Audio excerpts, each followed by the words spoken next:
പാലക്കാട് ജില്ലയിലെ നെന്മാറ ഇരട്ടക്കൊലപാതക കേസിലെ വിധിന്യായത്തിനിടെ ഗുരുതരമായ കുറ്റകൃത്യങ്ങളിൽ ഇരയാകുന്നവർക്കും സാക്ഷികൾക്കും ആവശ്യമായ സുരക്ഷ ഉറപ്പാക്കുന്നതിൽ സംസ്ഥാന ഭരണകൂടങ്ങൾ പരാജയപ്പെട്ടുവെന്ന് കോടതി നിരീക്ഷിച്ചു.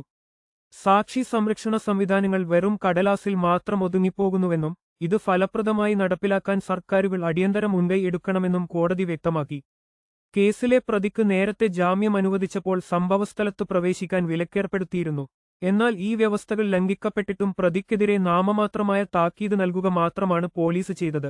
ഇത്തരം അനാസ്ഥയാണ് ഒടുവിൽ ഒരു കുടുംബത്തിന്റെ ദാരുണമായ അന്ത്യത്തിലേക്ക് വഴിവെച്ചതെന്ന് കോടതി രൂക്ഷമായി വിമർശിച്ചു.